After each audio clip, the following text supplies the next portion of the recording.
the difference between people who are successful and not are those who are successful seem to know from age of 7 or 8, maybe older, they're very in tune with what they love. I compare it to a voice inside their head. Not literally a voice, but it's something saying, you really are drawn to this subject.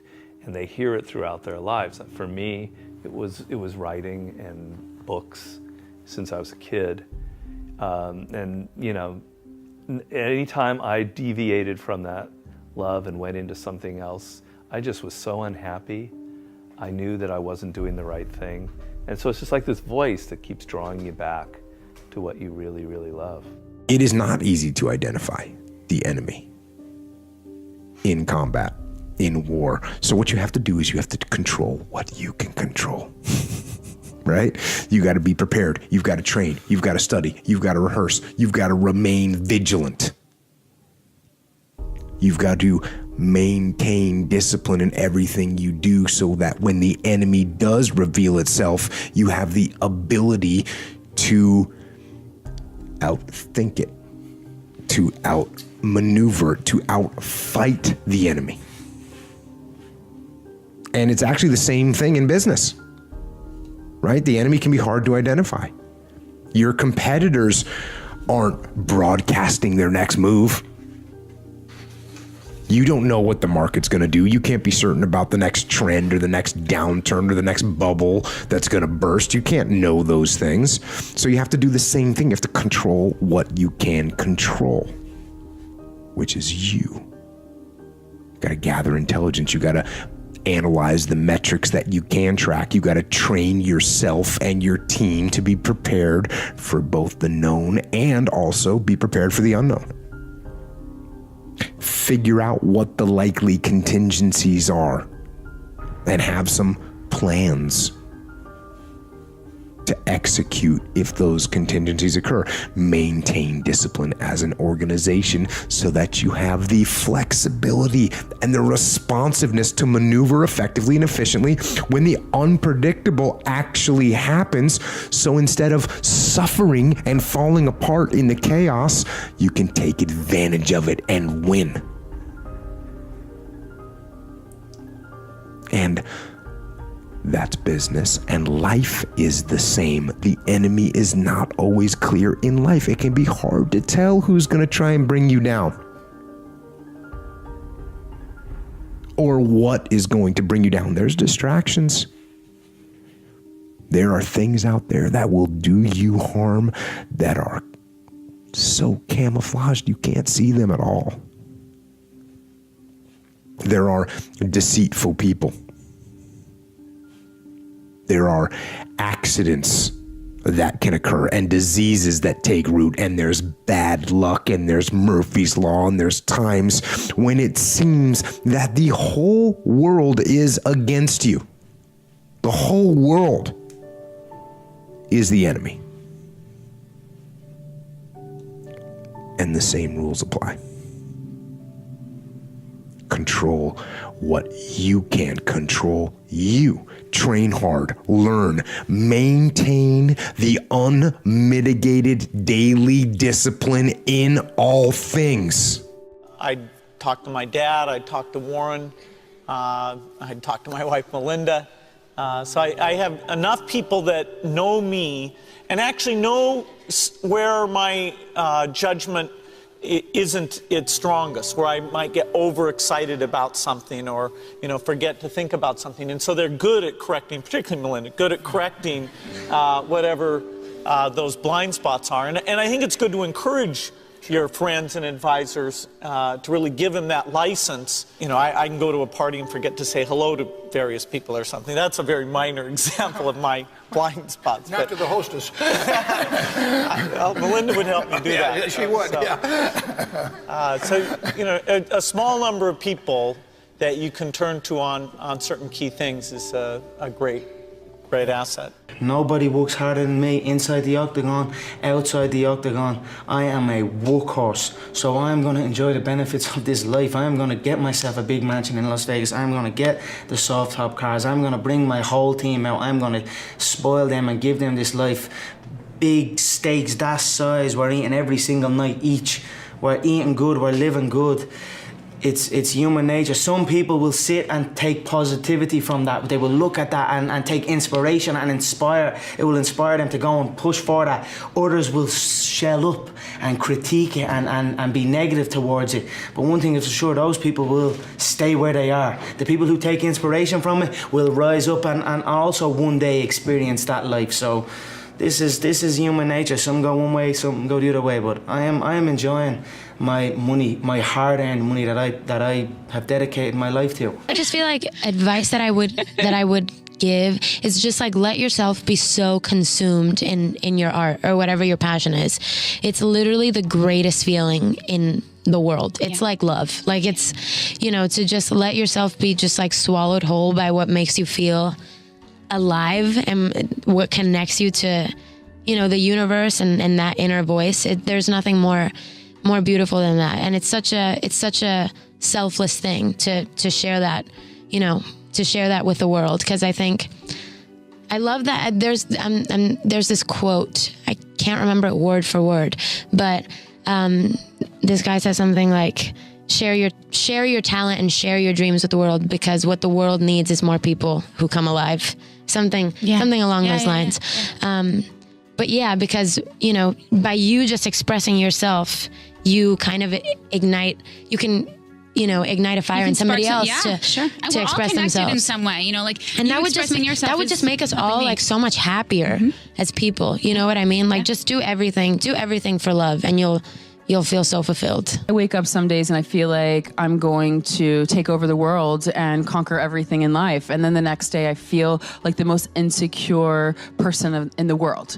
And I really think those low days are the days that you have to give yourself affirmations, that you have to talk yourself out of that funk, that you have to make sure that you're surrounding yourself with people who aren't going to take you down. I mean, like I had a boyfriend who, was a negative person in my life. And did I realize it early enough? No, it took me 2 years to understand that. And it was perpetual negativity. And I think that if you have the tools to make that bad day a good day, you fake it till you make it, you use those affirmations, you too can have a good day. But it's really just about making a conscious effort. Yeah, absolutely. Fake it till you make it. That's how I got here. Yeah. One of the first ballet recitals that I danced in pointe shoes, and I was so nervous because it was the first time that I was going to get on stage. Everyone that I loved and care about was going to be in that audience.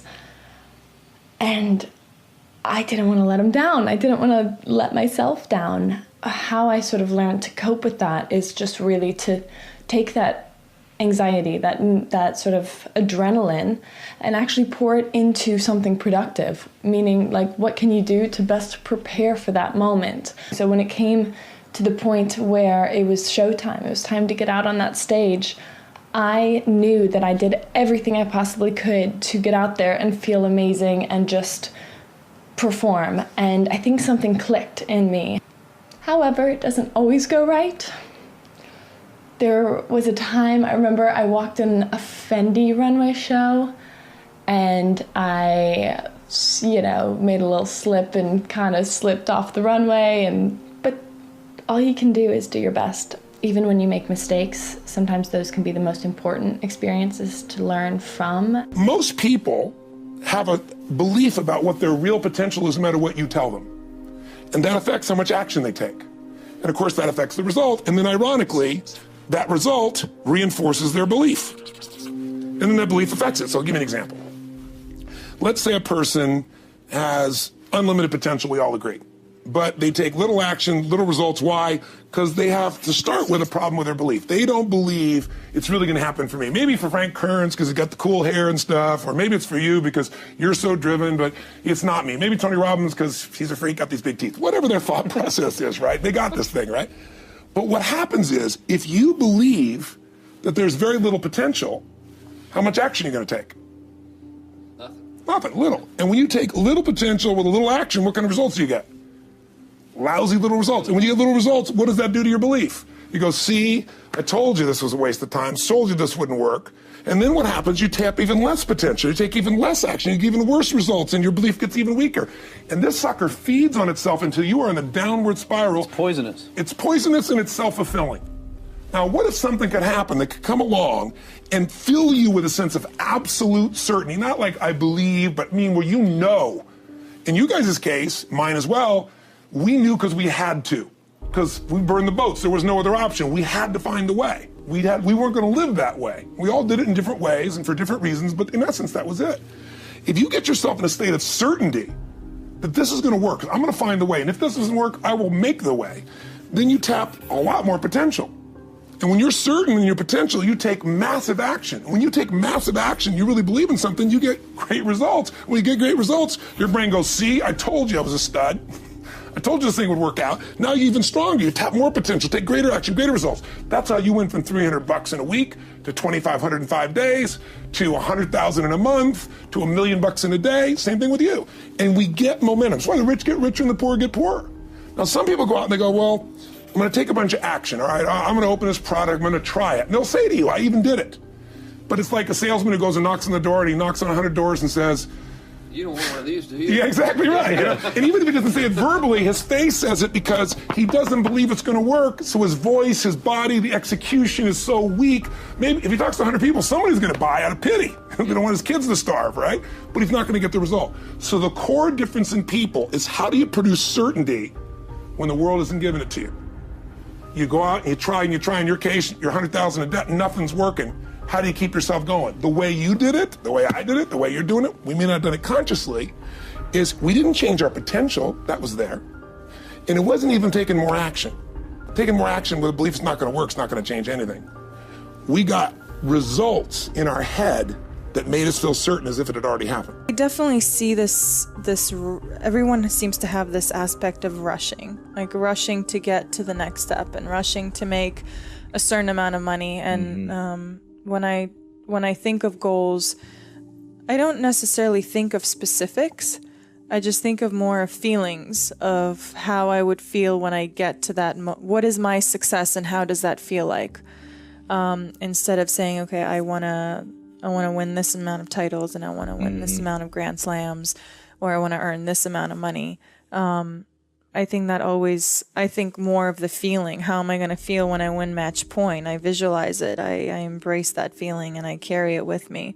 Like you visualize it all the time or in the moment? I think moments. And I think it always comes when you least expect it. Sometimes you can be on a run. Sometimes those long plane rides where, you know, it's sunset and it's just you and you've been traveling and you're going home and you have no one around you, just yourself on the flight. It's just hundreds of strangers next to you, and you have this moment where you start thinking of why you're doing this. Why are you lonely? Why are you in this position? And you think of what you've already done to get there and where you would like to see yourself go. So those moments always come at a different. I don't sit down and I think, okay, right now I'm going to visualize the feeling that I might have when I win a tournament but I think it's important to, when you say things or, you know, when a friend of mine says something negative and I was like, don't put that in the universe. Don't put that out there. Yeah. I do believe in that. There's some sense of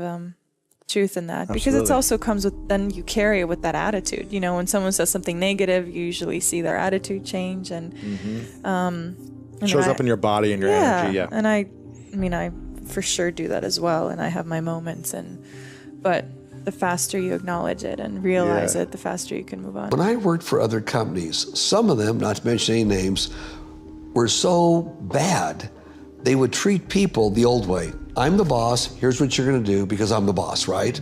Or there were times, for example, where maybe I had $1 for lunch. You can't get a lot for $1. So I just knew that that's how I was. And if I had a company that I had control of, by gosh, everyone was gonna be treated the way I wanted to be treated. So the minute we could afford it, everyone had free lunch. Whether you had money or not, you have free lunch. We pay for it for you. Carpool will pay for that. So we started doing things for people that I wish happened to me. Maybe that's part of fate. Maybe because a lot of things along the way weren't so good, that as things started getting good, it was so easy for me to share with our people, so easy to do that. People sometimes don't save money. As soon as we possibly could afford it, we started profit sharing. We're at the end of every year, and we'll take that profit sharing and put in a retirement fund for you. It's yours. It's yours. If you're here so many years, it goes with you no matter where you go. But it's yours. That's your money. And it's really incredible. And how much do you think that sort of golden rule approach has fed into your ridiculously low turnover rate, which is literally almost unprecedented? I mean, that's crazy. True. I try and treat people exactly the way they'd want to be treated, exactly the way I would have wanted to be treated. I'm happy with my people. I realize my people are the company. If my people go, my God, the company goes. People are your company, and they take care of the customer. The customer is always right no matter what. So what do we do so the customer's happier? If somebody's unhappy, we try and discover why. And because you treat people this way, and we love them, you walk in our company, it's love. If you go to the front desk here in Century City, this girl just has the biggest smile saying, "Hi, welcome to John Paul Mitchell Systems." She loves what she does. Our big problem is we don't have turnover. We have so many people want to work for us, and the thing is you got to wait for somebody to die. Now, as we grow, we'll add 1 or 2 on, obviously, at a time. Sure. And we're pretty big now because we're in 96 countries. Yeah. It's how you take care of people anywhere in the world. You don't boss them around. You include them in what you're doing. Every single person, when they're in their teens, in their early 20s, they care so much about other people and how they're perceived and what impression they make. And I wanted to be perfect. I wanted to be good at everything and be a good student and be prettier and skinnier and successful and all these things. And I cared about what people said about me and how they felt about me. And as I get older, I just realized that other people won't make me happy. It has to be from within me, and I need to keep doing whatever makes me happy. And whoever responds to that, great. Whoever doesn't respond to that, it's fine too. But the less I care about other people's opinions, the better I feel about myself, and the more I do things that make me happy. I always want to constantly evolve. I always want to constantly grow. I never want to get to a point where I feel like I got it figured out. I always want to kind of push myself to be better, and do greater things, no matter what it is. I mean, I want to be the best. I'm a competitor. I like to compete. Like growing up with, with the name Michael Jordan, I've always had a certain pressure on myself, and always having to kind of prove people wrong, and I just kind of put an instant chip on my shoulder of wanting to be great, and do great things, and also help people, man. I'm really big in the next generation. I feel like that's the only way it's going to get better moving forward, is if, you got to lead this world in a better place than it was when you came in. I'm born in '87, dash, ? I don't know when I'm gone, you know what I'm saying? But I want to work on my dash, you know what I'm saying? I want to work on that time that I'm here. And it's,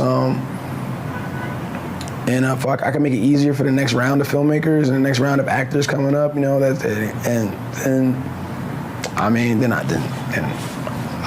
content with going out on that. Really sad to see that people are disenchanted and nihilistic and depressed and anxious and aimless and perverse and vengeful and all of those things. It's terrible. And then to see people question whether that's necessary and then to start to rise out of it. It's so fun. Like last night I was after my talk, it's overwhelming.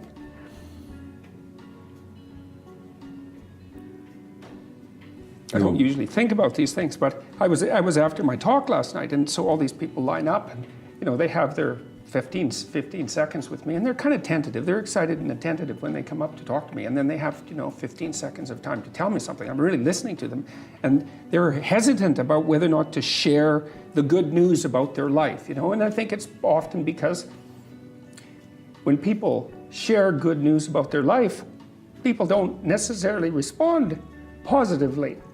They don't get encouragement. And people need so little encouragement. It's just unbelievable. And so they'll tell me something good, and I think, oh, that's so good. Somebody says, oh, I'm getting along way better with my father. I hadn't seen him for 10 years, and now we get along. It's like, God, great. Yeah. And then the power of that, you can't overstate the power of that for individuals to get their life together. The individual is an unbelievably powerful force, and every single person who gets their act together a little bit has the capacity to spread that around them. It's a chain reaction, and so it's a lovely thing to see. I believe in my strategies, and I'm patient as all great stuff, especially when you're innovating, doesn't happen right away. This notion that like, oh Gary, I tried it, I spent $500 on Facebook ads, it doesn't work. Well, what if your video sucked? What if your product and service sucks? I tend to do things that are very early. That has been my career. When I do things, I believe in them. I stick with them based on intuition. Even though for 18 months nobody watched my wine videos at all, I knew it was right, I was right. There's been things I've done that I've jumped off of very quickly. I started a Gary V app, VChat, V-E-E, like WeChat, I thought it was funny, for my fans, great CRM one-on-one. Didn't feel right after a week or two, spent plenty of money building it, stopped it after, a couple months. Wine Library TV, 5 years, every day, YouTube. Decided to change it to Daily Grape, Insular app. You could buy stuff, subscription for reviews. It was a lot of fun. Only did it for 5 months, stopped it because it didn't feel right anymore. It's always hard to know when to jump off something new. But I find that people don't believe in what they're doing. They hear a guru and they do it begrudgingly because their boss wants them to, or they're like, well, Gary's right a lot, so let me do it, but they don't believe it. And so then they're looking for no's instead of yeses. Everything I do, every business development, every event I do, every time I try a new marketing tactic or sales tactic, I'm looking for the yes. Right. I'm looking for the yes, and if the no punches me, well then I'm like, crap, the no punched me. I believe the majority of people when they try new tactics are looking for the no, and you're gonna getting a lot of subtle no's immediately. Right. And so I think that's why that happens. Rule number 14. 99% of people that say stuff like that are not willing to do what it takes to make their dreams come true. The Marines have a saying, everybody wants to go to heaven, but nobody wants to die. And that's just real. At the center of bringing any dream into fruition is self-discipline. Something as simple as food and eating, it's not about your body as much as it is about your mind. It's getting command of your mind to be able to choose actions that are in your own best interest. Every day, we are choosing shit that's not in our own best interest, right? So if the world is attacking you and the world wants to fight you and the world's trying to hold you down, so you're gonna kick yourself in the balls? You're gonna stop yourself from getting what you dream. Self-discipline is the center of all material success. You cannot win the war against the world if you can't win the war against your own mind. You want to get your work ethic so high that people actually admire you. I'm going to ask you a question right now. Do people know you because of your unbelievable work ethic? If you can't answer yes to that, man, you're not going to get in that top 10%.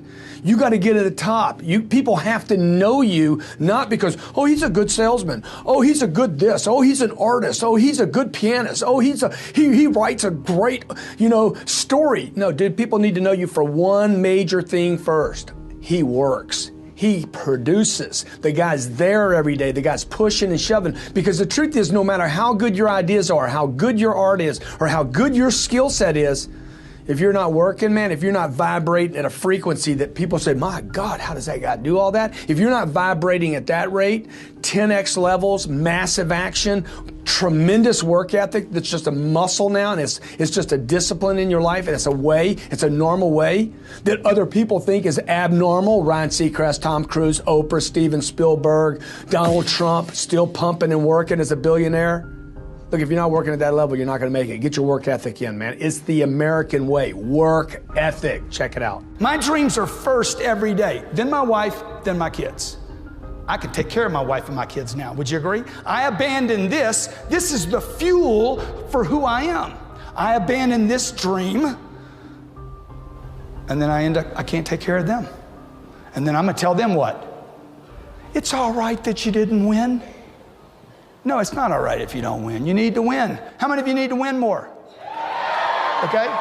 If you don't control your environment, folks, somebody else is going to control your environment. You guys that run teams and run organizations, if you do not control your environment, someone else will control your environment. You are being controlled in your environment right now. CNBC, CNN, MSNBC, the parents, the kids, the Twitter, the Facebook, the YouTube, the Google, the Snapchats, or your environment, your friends and your relatives, your uncles, your aunts. The garbage dump called planet Earth that you live on is mostly broken people.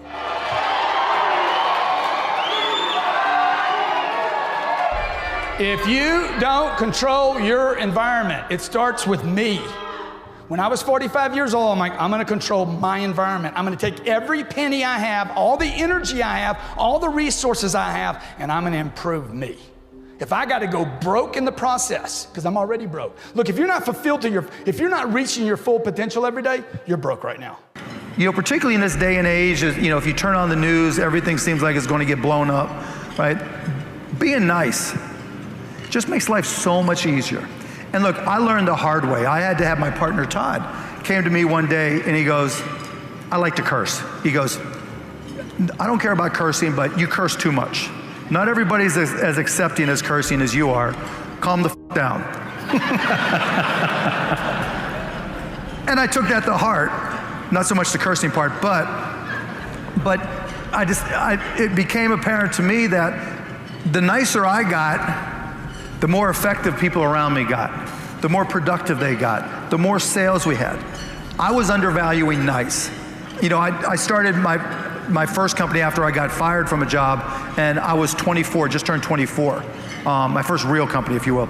And I was always go, go, go, go, go, all consumed, right? Live it, eat it, sleep it, breathe it. And I knew people couldn't keep up or work as hard as many hours as me, but I wanted them to.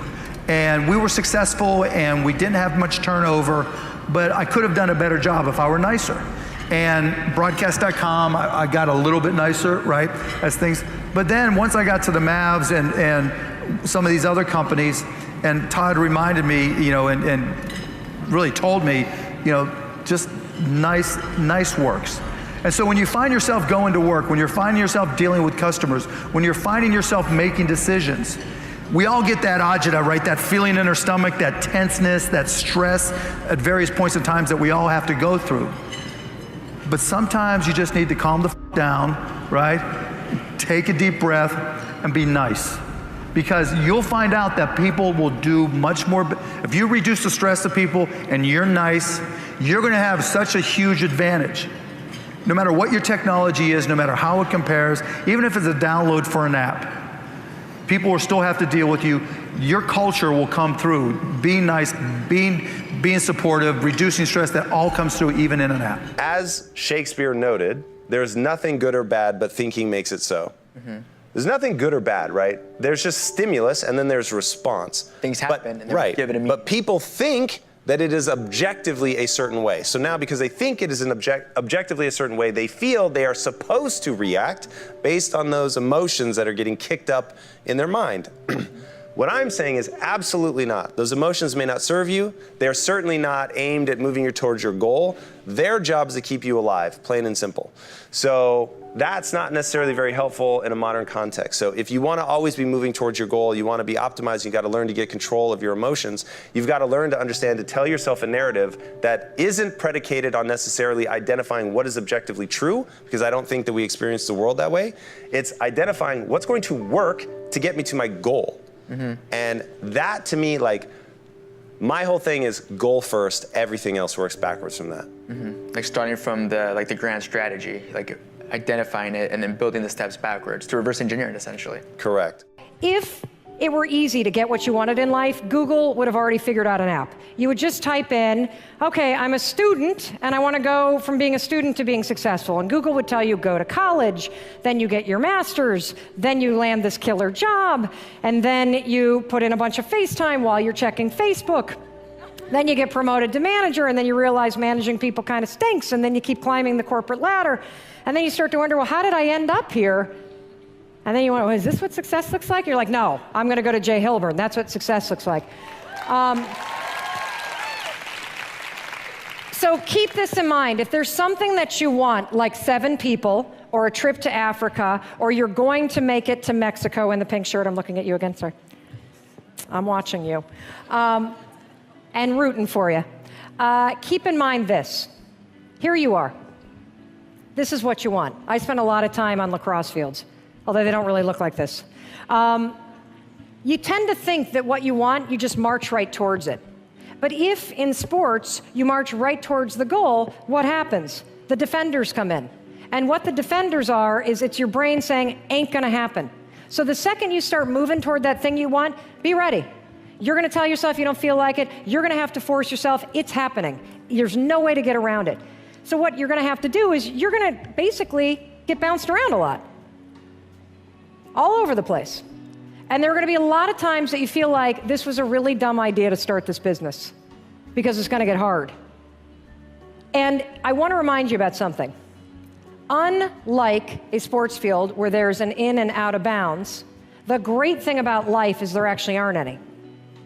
And it's usually in those moments where you feel like you can't do it that you're closer than ever to having everything that you wanted. And I wanted to show you this so that you keep it in mind, because I think a lot of times when you look back, it's the darkest moments where you realize, holy cow, that's what projected me forward. Start learning personal development, right? The Tony Robbins, and all of a sudden my mind is opened up into my surroundings of the people around me. Who do I need to cut out because they're cancers versus who I need to spend more time with because I need to rise to their level? And all of a sudden I realized, holy cow, man, these are, I've got built-in coaches. As a personal trainer one-on-one, your clients are typically the affluent people, right? Right. So I started asking all my clients in between workouts, right. A little business advice here, a little business advice there, and I found that these are people who practice. One guy's got a software company, the next guy does an automotive company, right? Rental cars, public storage places. And man, it was just the best advice versus taking advice from a family member or a friend who goes, I heard it on Shark Tank. Who's not practicing, who hasn't experienced it. Yeah. So that's the big thing, is to take advice from someone who's been there and done that. And if they're consulting in your industry, but they come from a different industry, I would tread cautiously. Yeah. Okay. Yeah. But you think everyone should have a coach? I believe so. I think so too. As athletes, we have coaches. Right? Don't try to do it on your own. No. Yeah. If you've dealt with trauma in your life, whether it's some kind of physical abuse, sexual abuse, whatever, neglect as a kid, you go to a therapist. A good therapist is a coach. Yes. Right? You've got personal development coaches like the Tony Robbins, like the Brandon Bouchards. Mm-hmm. Why not have business coaches? Yeah. Why not have high performance coaches? If you've got limiting beliefs, why not have someone reset your thermostat that mom and dad had set so low? Yeah. Right? Or circumstance of growing up had set so low. Mm-hmm. We're in it. We can't see the trees. Yeah. I look at it as a coach. A good coach is in a helicopter saying, you see a lot of trees, but I know if you go 50 yards that way and then 10 yards that way, you've got an open path. Be open up, yeah. That's it. Right. That's what a coach does. They buy you time. They buy you speed. They buy you success. Malcolm X is a guy that I've read a lot about. And Malcolm X, my favorite quote of Malcolm X is that which you do not hate, you will eventually tolerate. And so there has to be this point in your life where what you want is so much greater than where you are. You're in such discomfort. In other words, the gap between what you're dreaming of, what you're destined to do, what you're capable of, you're aware of it compared to where you are. That tension between the two has a pull power to it, right? And so it's important all the time that wherever you are in life, that you're chasing that next version of you. There's this thing I'm just unbelievably passionate about. That is that I have this theory that I've told you this before, but that I think that at the end of your life, there's this place you come to. And I'm a Christian, so I think at the end of my life, I want the Lord to go, hey, well done, good and faithful servant. It doesn't matter what your faith is. You probably are aware there's history being made or an accounting. But I also think he's going to go, hey, by the way, this is who you could have been. I think he introduces you to the person you are capable of becoming. I really believe that at the end of your life, you're going to get introduced to the person you could have been, you were destined to be, that he made you to be. And so I'm chasing that dude. Every day I'm chasing that dude. That's the pull power for me. Every decision I make, the things I go through in my life, whether I'm going to go to the gym, whether I'm going to make a phone call, how I'm going to eat, does it get me closer to that guy? Because I think the best end of a life is well done by the Lord, and you're identical twins with that person. The bad end of a life would be, I meet this man I could have been, and we're total strangers. I mean, we're just complete opposites. I know nothing about this guy. There's no familiarity at all. And it means that I went down these easy roads. I took the comfortable road. The comfortable road will never lead you to the person you are destined to be, ever in your life. And so if you don't become obsessed with chasing that person, you end up never meeting him. If you draw a lot of hard lines in the sand, and eventually you realize that they're either unrealistic or people can't maintain them, you've set yourself up for failure. What is that exactly, like drawing lines? So it's like, no matter what, we will not. Gotcha. Blah, blah, blah, blah. Yeah, there's the line. No matter what, we will win every single road march that we do as a fire team in this while we're here on this training thing. Okay, well, guess what? That's hard. There's some other fire teams that are also want to win, and so you've drawn a hard line to say that's not really a good example. A good example is like, no matter what, we're gonna muster every morning at 4:30 in the morning, no matter what. And then the guys are out on patrol until 2:38 in the morning, and now the next morning you're good no matter what. I said no matter what. Well, it's not good for them. It's unrealistic. So you drew a hard line in the sand, and now you got to back it down. So, and all you have to do is soften the statement a little bit. Hey guys, to the best of our ability, if we can, we're going to get here every morning at 4:30 for muster. There's a little room to play there, right? And that's fine. So, again, there's not a question here, but one of the reasons I think that I wanted to talk about it was because I think people look at me and even hear me on a peripheral level, and they think, oh, I bet Jocko just laid down the hard lines. Sure. And it's my way or the highway, right? Yeah. And the opposite is actually true.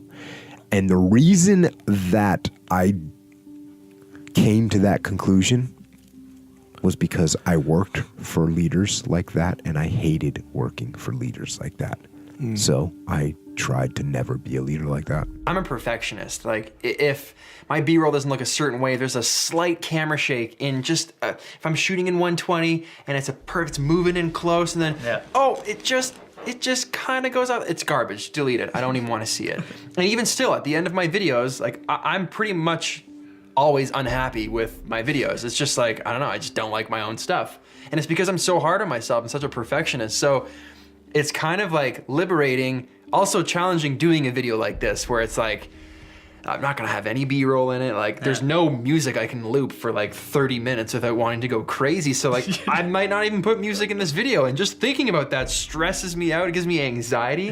But I think it's good to like do things that make you feel so uncomfortable. I think that means you're growing. That means as a creative person, you are expanding that toolkit that you have. And I think the bigger that toolkit is, the more valuable it is, because you just understand everything better. So this in and of itself is kind of like us stepping out of our comfort zone and doing something that is completely outside the realm of everything we've done before as far as YouTube goes. I never went to a formal acting. It was only until really The Aviator that I started working with Larry Moss, who, it was the first film that I had produced, that I had thought of. It was sort of my concept, and I felt like I needed to brush up on my technique. So that's when I really started doing formal training, and it was an amazing experience with him. I mean, it was more than learning how to be a better actor. He was a life coach. It was like, he's like, over the first day, he was like, all right, you wanna go over this stuff? I'm like, yeah, let's do it. And he's like, okay, you're Howard Hughes, you're in your plane, this is your cocoon, this is your sanctuary. Show me how you fly a plane. I'm like, well, I haven't really. He's like, come on, don't, basically sit in that chair and do it for me right now. I'm like, well, I haven't quite prepared. He's like, don't you pull that shit with me. He's like, you get in that goddamn cockpit right now and you show me who the hell Howard Hughes is. You do it in front of me right now. I'm like, okay, shit. I mean, and from there we started working on breaking down this script in a way that I'd never had before. I have to say I'm impressed, because most people, don't get an Oscar nomination and have like many hit films behind them and then choose to go see an acting coach. I think everyone can always, brush up on their technique. It is, what we do is it takes a lot of research. If you really want to inhabit a role, it takes a lot of work and training, and I think it's incredibly important to constantly, no matter how successful you are, it's incredibly important. There came a time while we were working there, I was like, okay, Dallas Buyers Club's we got to do that later. It fits in this year, and I'm gonna put it in that slot. And it was like in the fall. And we were like, okay. But it's not real. We don't have to finance it. We're like, no, we'll get that. It's happening in the fall.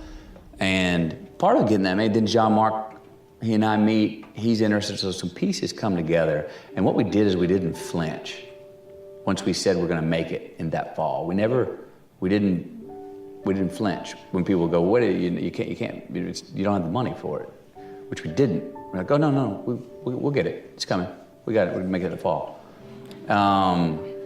And we just never flinched. And I remember I never had any doubt. Maybe I talked myself into it, obviously, because hell, I was wrong. There wasn't money. It caught up with us like right as we were making it, it caught up with us. The money fell out. What money was there? Money had fallen out of this thing so many times. What money was there and told to be real turned out to not be real just a few weeks before we started shooting.